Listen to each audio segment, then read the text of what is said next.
Hi mga ka-purple! Meron na namang nag-trending na street food na pang merienda, pwede ring ulam at pang negosyo na rin. Kaya lang ay napakalayo naman dito sa amin. Affordable, budget-friendly ang mga ingredients at madali ding gawin kaya naman magluluto na lang ako dito sa bahay. Tara samahan niyo ako, simulan na natin ang pagluluto. Bumili lang ako ng 4 na piraso ng tokwa sa palengke, yung tig 5 pesos ang isa. Hinugasan at pinatry ko lang ito para matanggal ang excess water. Tapos ay hiniwa ko lang ito sa 4 na piraso, yung pa-cubes gaya nito. Then sa isang container ay nagmix lang ako ng 1/2 cup ng harina at 2 tablespoon ng cornstarch.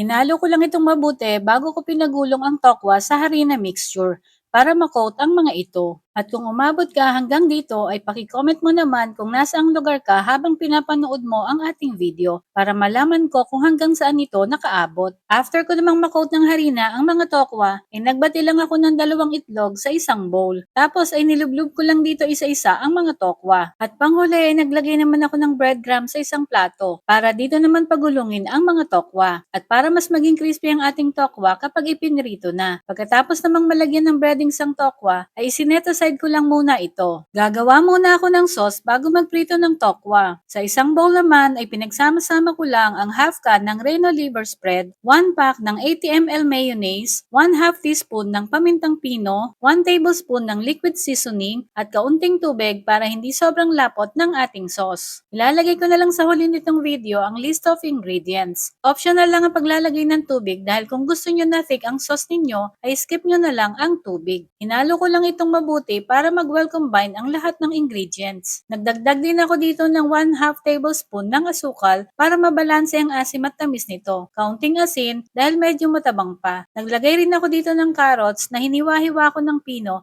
para magkaroon ng texture ang ating sauce. Optional lang din ito mga ka-purple. At nung ready na ang sauce ay pinrito ko na ang coated tokwa until mag-golden brown and crispy. Make sure na madrain ang excess oil dahil ayaw naman natin na sobrang oily ang makakain natin. At para mas kumapit ang ginawa nating sauce sa tokwa. Arrange lang natin sa plate ang mga napritong tokwa at lagyan ng ginawa nating sauce. Mag-sprinkle din tayo ng minced carrots at green onion leaves para maganda ang ating presentation. First time ko lang itong na-try at ng mga pinsan ko. Pasado at nagustuhan talaga namin ng lasa. Kaya pala naman nag-planning ito dahil masarap talaga. At kung mahilig ka naman sa spicy ay bagay na bagay itong lagyan ng chili garlic oil.